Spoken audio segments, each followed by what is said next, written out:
In this episode, I welcome back a popular guest, Rabbi Daniel Lapin. We discuss how ancient Jewish wisdom can radically impact your ability to build wealth, and also why the idea of retirement is a destructive goal when trying to build wealth, and what you should focus on instead. I'm Nate. I make sense out of money. This is Dollars and Nonsense. If you follow the herd, you will be slaughtered. It is my privilege to welcome back Rabbi Daniel Lapin to the show. We've had him on before. He's the author of a few books that have greatly impacted my life. One of them is Business Secrets from the Bible, and the other one is his most popular book, I would assume, is Thou Shalt Prosper, a best-selling book as well that have really impacted both my life and my mentor Ray Poteet's life. And so it's a pleasure to have you back, Rabbi. I must say, the more I read from you, the more I fall in love with what you're saying, the more it impacts me. Some of it is transformative, some of it is actually confirmation about some of the things that we teach here at Living Wealth that I can find in your work, and it's a confirmation because most of your work is centered on how to scripturally think, how the Bible should be impacting the way you think about money and wealth and business and life. And so it's been a pleasure to have you on before. It'll be a pleasure this time. I'm excited for the conversation. And of course, it doesn't mean in a religious sense. I mean, I think it's important that our audience understands that although you or I might use the word Bible, we really are not talking about church attendance or synagogue attendance, and we're not talking about piety or virtue. We really are talking about business and wealth and profit. That's right. That's right. And you're getting your source from ancient principles. One would have to be a blind immigrant from outer Mongolia not to be aware that Jews are disproportionately good with money. That is right. And if you don't think that this is because they rip people off and cheat all the time, and if you don't think it's because they have some kind of strange money gene in their sperm, or if you don't think any of these ridiculous notions, then we're left with only one explanation, and that is that through their deep and unique affinity with the most published and popular book ever to appear on the face of the earth, namely the Bible, they drew out certain life principles. If you like, they understood the operating manual, or they understood the operating system of human society. And money is the equivalent of a nervous system or a vascular system in a body. Money plays that role in real life, which is one of the reasons that ancient Jewish wisdom points out. And this is an interesting one, Nate. I don't think we've spoken about it before, and that is that the word bank applies only to two things, usually money and blood. That's right. A blood bank and a money bank. Mm-hmm. And both of those things are also infinite in concept. You don't say, give me a blood. You got to say some blood. How much? Right. Give me money. Well, what are we talking? How much? There are very strong similarities because both money and blood carry the nutrients of a system around to the full extent of the system. In the case of blood, it's the human body, and in the case of money, it's a society. This is something that is embedded in Jewish writings, 2,000 years worth of it. So it's not surprising that over the years, Jews have picked up something. And as you know, my work and my entire ministry has been dedicated to making all of this information accessible to people of every background or people of no background.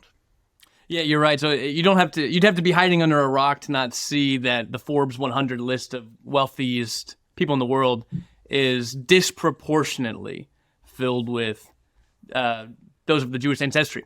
And what you're saying is that just built into the culture that Jews have carried with them for thousands of years, there is, and their desire to understand God's word and purpose, that somehow in all of this, there is wisdom on how to be successful in life, with especially when it comes to money, and that you don't have to be Jewish to follow the principles. So that's why you're saying it's not synagogue attendance or church attendance. Or for that matter, Nate, circumcision, which I think if that were the secret, many would prefer poverty. That's right. Yeah, there's no way I would sign up for that currently. I would accept poverty over that. That is good. It's not circumcision. It's simply principles and ideas that have proven the test of time. I think you would say that the Bible has impacted the wealth of the West tremendously, period. But I do seem to think that, and you ran into this before, about how money is spiritual, making money is a spiritual activity. But we grow up, whether it's society and even filtered into Christian circles, where money is essentially a necessary evil that we got to deal with. Where, if we could really, certainly the left politically, so the socialistic, communistic, big government style thing is mainly money's evil. Big corporations are the problem. We should share everything. There's no reason to be a billionaire. In fact, being a billionaire is evil in their mind, right? It's just simply, if you're a billionaire, you are evil, and you shouldn't have that much money, and you should give it all away. But that filters into Christian circles too. And I'm saying that it doesn't seem to be filtering maybe as much, a Jewish circle as it would, and maybe in the Christian circle, even though we're reading. Let me try and understand your question. Mm-hmm. Are you asking, why is it that Christians seem to more commonly associate religion with poverty, virtue with poverty, than Jews do? Is that what you're asking? That was a way simpler way to put it. That is exactly right. Yeah. So, if you look at computer code, it's symbols and letters. I can't read it. Mm-hmm. It's like an illiterate cannibal from a remote desert island being shown a page of Shakespeare. Mm-hmm. It doesn't mean anything. Now, if you showed him a photograph, that would mean something. He'd be able to identify it as a photograph of a dog or a palm tree or a boat. But if you show an abstract description of it using squiggles of ink that we call letters and words, it means nothing to him, in the same way that the language of computer coding, I can't read, means nothing to me at all. To my son, who's of a different generation, he reads that as easily as he reads a book in English. And so Hebrew is like that. Hebrew is called the Lord's language. And it's not just me calling it that. William Bradford, who was the second governor of the Plymouth colony and came over on the Mayflower, he also called it that.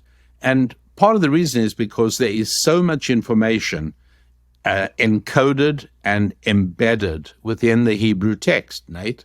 Yeah. And so part of that is the understanding that money is actually part of God's plan for human interaction. Yep. It's not some kind of an evil invention that suddenly showed up on the earth while God's attention was distracted by some trouble in the Middle East. That's not how it happened. And so a lot of the work I do is with Christian groups, helping them overcome this dreadful handicap of feeling that having money is actual evidence of moral reprehensibility. Mm-hmm. Yeah, and I think that it's impacted me for sure. It sounds so simple when you say it, by the way, Rabbi. And we'll talk about this maybe in a moment too, about the difference between believing something is right or thinking about it rightly and feeling right. That there's a difference between feeling right about money. So I can hear the words you say in a book or on a podcast or in an audio program that God intended for money to be. Well, it's very complicated because innately we humans tend to be scared of infinity.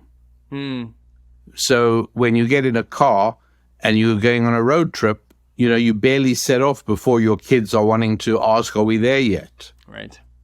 And then they want to know, if they're a little bit older, you'll say, well, look at the watch, and when the big hand is on the 3 and the little hand is on the 2, that's when we'll be there.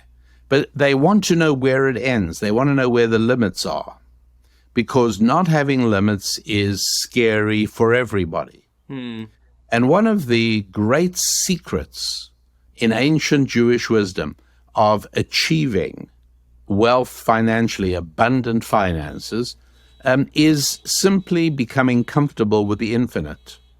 Because when we set out to create wealth, it never works. And I do a lot of work with people who say this to me, who say, look, I just want to work until I've got $1 million and then I'm going to retire or I'm going to stop. I don't need any more than that.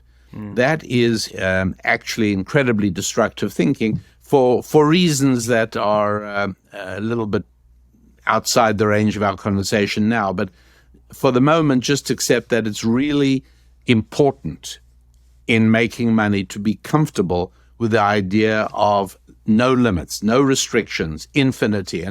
And the name of the word you use is infinite banking. That's what you do. That's the business you're in, right? That's right.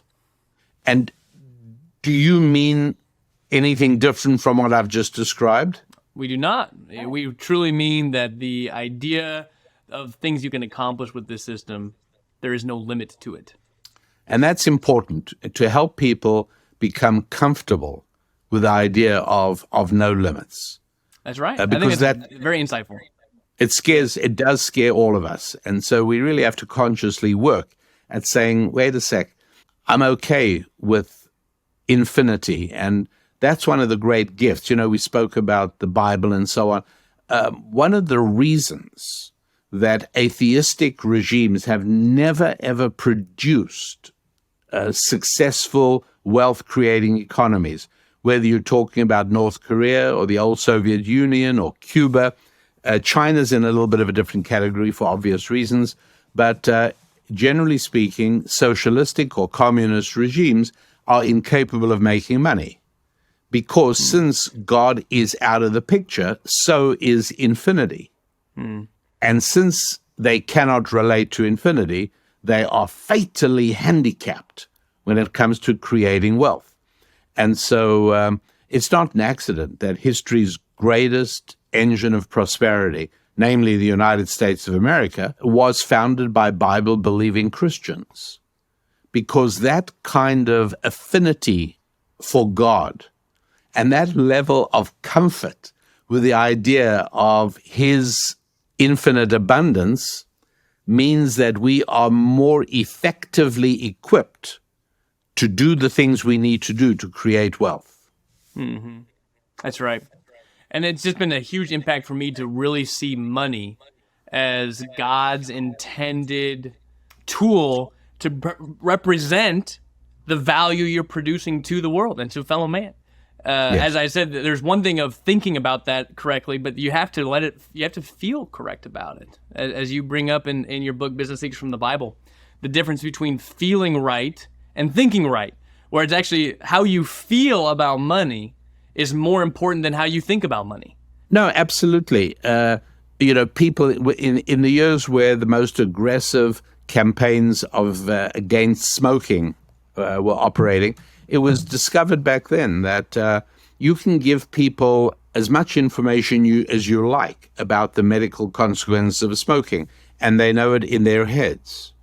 But the only time that people actually stopped smoking was when it moved 13 inches down to their hearts. And when they felt it, maybe they lost somebody dear to them, and you get the same thing, many of us drive faster than little numbers written on poles on the side of the road. Suggestions. And when we slow down, not when somebody gives us the statistics of how many people died on the road last year. That doesn't make any difference because we only know it. When we feel it is when we pass an accident on the side of the road, surrounded with emergency medical vehicles. At that point, we slow down. No data has changed. There's no new information. It's just a feeling. So, right. We are prompted and driven by feeling mostly. Ask any guy who's made an unsuitable alignment with a young lady, and ask him whether he used his thoughts or his feelings. Feelings 100% of the time. Yeah. The perfect world is when your thoughts and feelings line up. That would be wonderful. That's the ideal. Your thoughts and feelings line up. It is true that whenever they're not lining up, go with your feeling is more so, or you will end up going with your feeling, even if your feeling is incorrect, right? That's the idea. So you can think correctly about money, feel incorrectly about money, and you'll make bad decisions, even though your thought process is correct. So you got to think correctly and feel correctly. The same thing, of course, Rabbi, like we were talking before the show, that occurs in the infinite banking space all the time, where people can think about infinite banking properly, but then there's some, they don't actually live it out.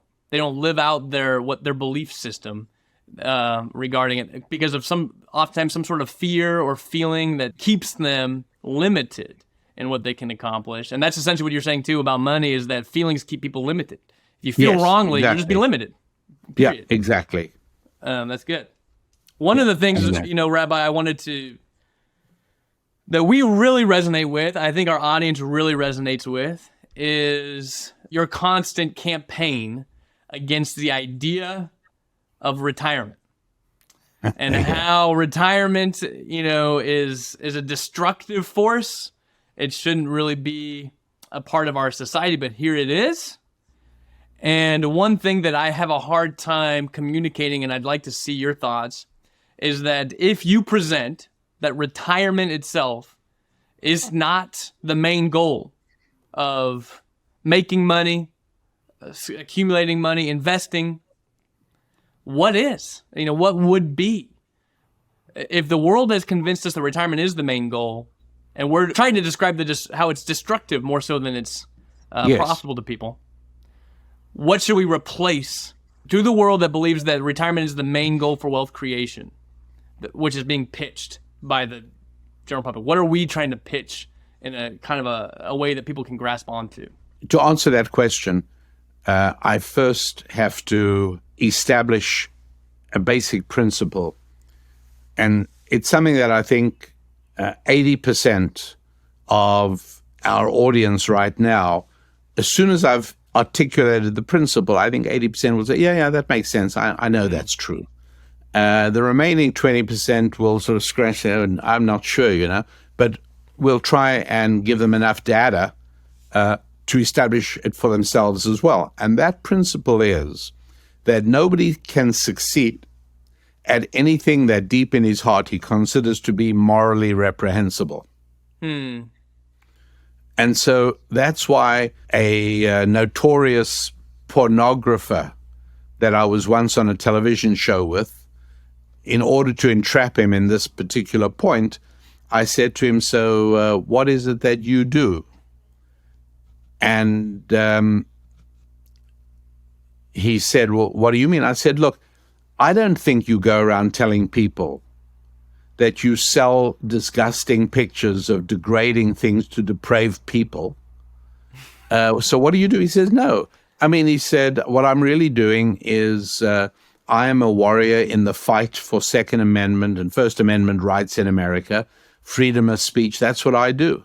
Mm-hmm. And I said, thank you. You're making my point. You could never be as successful as you are, even in a trade that I consider to be depressing. You would never be as successful as you are if you thought you were simply exploiting the weaknesses of lonely men. Yep. You have to portray your work in terms of a heroic and vigilant attention to a fundamental constitutional right of Americans. And in those terms, you feel that what you're doing has value as opposed to just being morally reprehensible. This is really important. I mean, one of the main roles that coaches play in athletics, even at the Olympic level, is helping the athletes gain the assurance and the conviction that they are capable of winning. Yeah. Because if you don't believe you can, you won't. That's right. We're recording in the month of June. But last month, in the month of May, in 1953, Edmund Hillary and Sherpa Tenzing Norgay descended from Mount Everest after being the first people to reach the top. Mm-hmm. And interestingly enough, since then, hundreds of people have done it. Yeah. Why didn't They used to anyone think it do was it? not allowed to be done, or it was impossible. They thought it was impossible. And when you Right. think something is impossible, you cannot do it. Mm-hmm.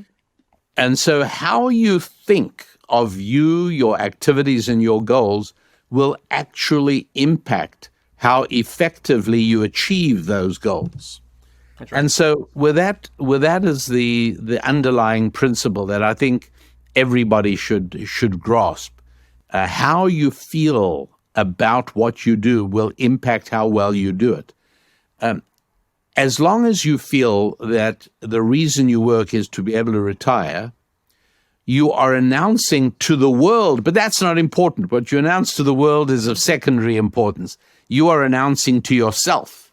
It's your own ears hearing your own mouth saying, I am a selfish human being. All I care about is me. Yeah. I'm working so I can retire. Now look at it from my point of view.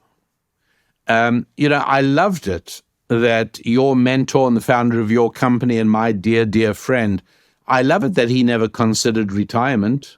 Yeah. Never happened. He died in harness. That's right. Look at it from the point of view of a client of your company. Mm-hmm. Right? Clients of you, I know that anybody who was a client of your company could reach Ray on the phone if he needed him. Imagine one day I'm used to calling up Ray and saying, hey, Ray, please tell me, do you think I should buy this product, or should I split a policy that I have? You always given me good advice. And he says to me, sorry, you're going to have to talk to my assistant. I retired last week. And I say, why? Why would you have abandoned me? And he says, the true answer is, hey, I've made enough money. Don't need you anymore. That's what planning for retire. Now, by the way, I'm not saying you shouldn't have enough money to be able to quit working if you want to. I'm not saying that at all. But I'm saying as the primary motivation, being able to retire is a dreadful motivation because it signals to your own soul that you are a selfish person. And selfish people do not prosper in business. They just don't, for a lot of reasons. Right. And so that's not the real reason that we work. The correct motivation for working is because we love other people and we want to serve them. That's right. And that was absolutely true for Ray. It was. Yeah. He loved it, and people felt it. They could feel his love. I know I did. Everybody did. And they knew that he derived joy from serving people. The money that flowed to him as a result of his work was secondary. Right.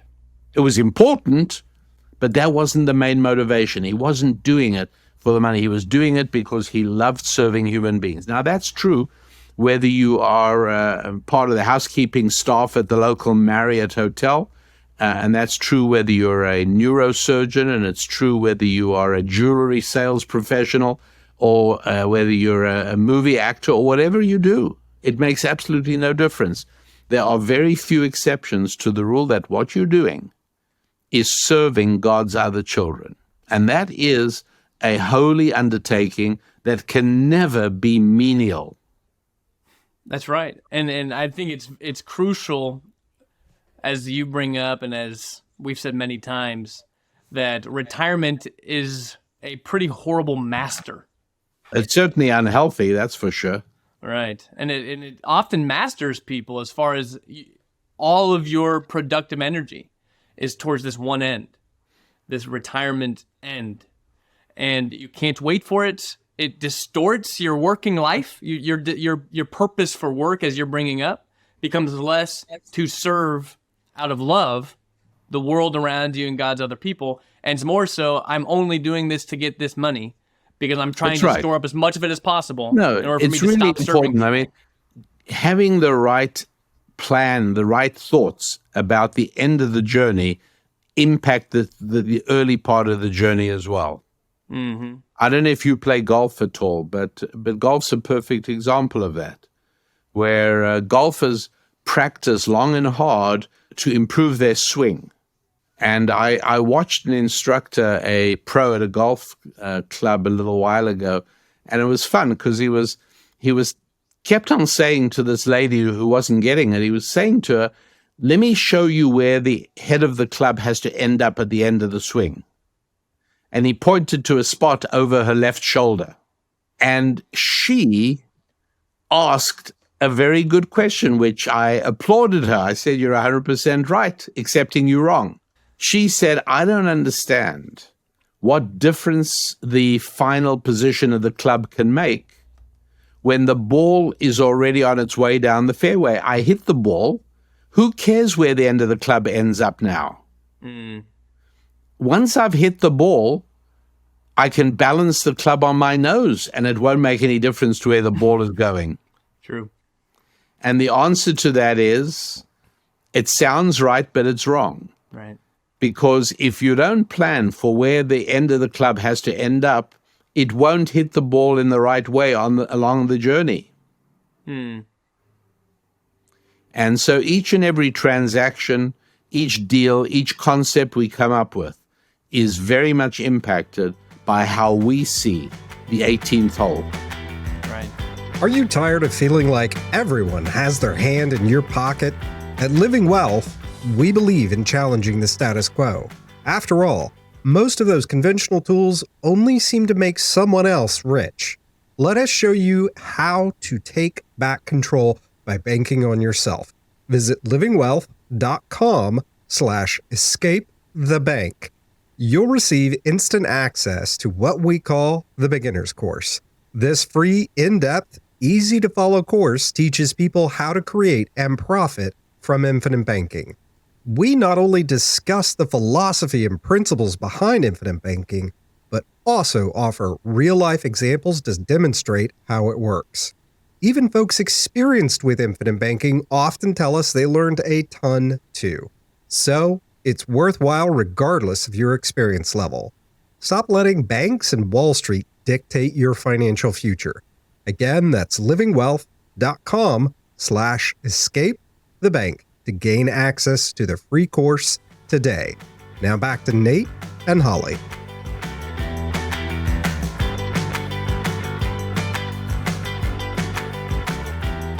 What then would be the main goal? And I think what I hear from you is to say to produce value to the people in this world.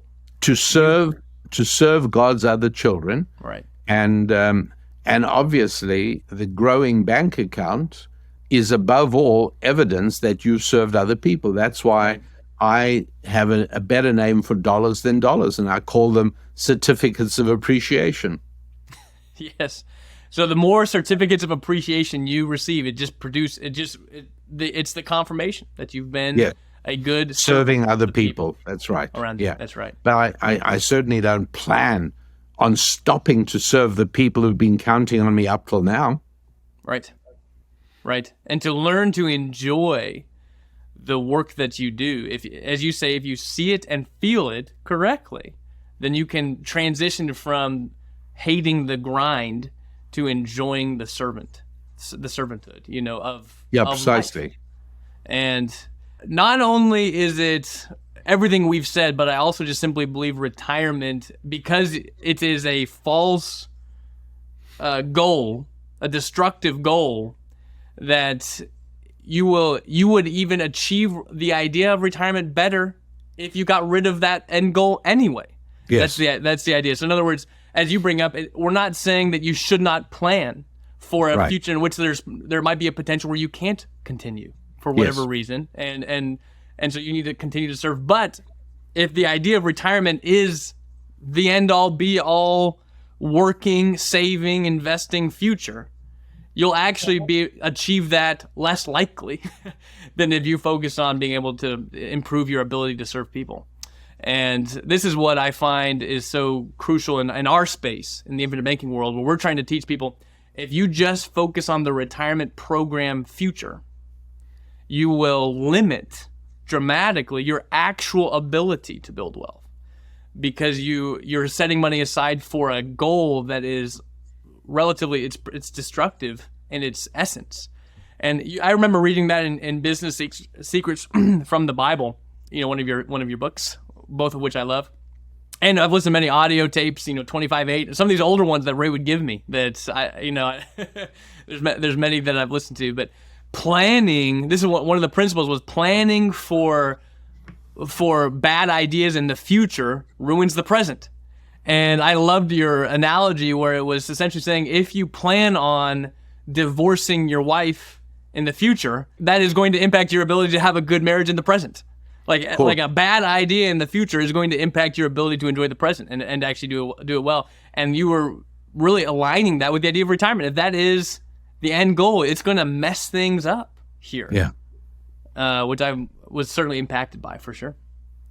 I was curious on that front, if we continued on this facet about how everyone is in business.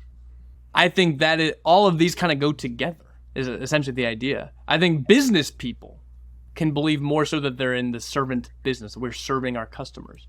If you don't own the business, if you don't run the business, it can be difficult to act like it. So what do you mean whenever you say everyone is in business? Unless you work for the United States Post Office, or you are a Supreme Court justice on the United States Supreme Court, or you are in any other position in which you cannot be fired for poor performance, then you are in business. If you work as a barista in a large national chain of coffee shops, it would be very hard for her to see herself as being in business, but she does have to do that. She can. And she can see that she's in the business of selling beverage skills and experience to one customer. Now, it's never good for your business to have only one customer, so maybe she should also, on weekends, maybe she should do a mobile coffee cart for parties and events, but she should develop a second stream of income so as that essentially she gets another customer. When you ask for a raise at your employer, the correct way of thinking of that is, I am raising my prices. I'm in business. I'm raising my prices. Now, obviously, you got to be careful doing that if you aren't sure you have alternatives. Right. But then part of being in business is keeping an eye out all the time and watching that radar screen to make sure whether or not and how your alternatives lie. But every decision you make and how you behave during every interaction is different when you see yourself in business as opposed to being an employee. That's right. We deal with that in our Infinite Banking Circle too, Rabbi, where we believe we are trying to help people see that they can enter the banking business and build a system in which they operate more as a owner of a bank as you opposed become to your just own a depositor. bank. In your system, I should hardly need to go to a regular bank for any credit transaction because I build my own bank. Right. That's right. And you would be cheating on your own bank. Yeah. Would be the idea by using somebody else's. And so, but it is true that I think that idea infiltrates people's mentality. The perspective is, I'm a customer, I'm an employee, and we bring that with us. But simply in life, and even in this banking world that we teach, it truly is, if you are in business. In fact, I would point that you are already in the banking business. It's the same idea. You have one customer. It's Wells Fargo. It's Bank of America. And they don't pay you very well. Your money is working for them more than it is for you. And if you have no other alternatives, or if you don't see the alternatives, as you brought up, if you will see more alternatives the more you think like a business owner. As you brought up, if you're a barista for one coffee company, then your ability to ask for a raise is low because you have no negotiation power. You're at their graces, per se. Right. So you have to become indispensable to them in different things, but that would be one thing to do. Your ability to serve and ask for raises would be how much they're needed. But we see this so often that, honestly, Rabbi, you're presenting to the world, if you would just tweak your perspectives, you will unlock a much greater future. And it's how you think and how you feel can impact your especially your business and financial future more so than any small decision. Who you become is more important than where you invest money per se. Becoming a better investor would be what we say is more crucial than getting lucky in various investments. Right. And anyway, that's very good. I think we've covered most of what I was hoping to cover, Rabbi. Is there anything else you would like to discuss while you have our full attention? I'll just say that if people want to get exposed to how to transform themselves into money-making people as opposed to people who are struggling with it all the time, I just want to recommend my online course at my website, the Financial Prosperity Collection. Okay. Yes. And that's at rabbidaniellapin.com. Okay. rabbidaniellapin.com, the Prosperity Collection. For those who want to get involved with Rabbi Lapin's work, you also send out a weekly newsletter, is that correct? We do. You can sign up for that if you wish at our website, yes. That's right. So go to rabbidaniellapin.com, the Prosperity Package. Read his books. They will transform your life, as they have myself, as they have Ray, as they have many of our clients who, Rabbi, you would fully believe when I say that Ray has sent many of your books to many of our clients.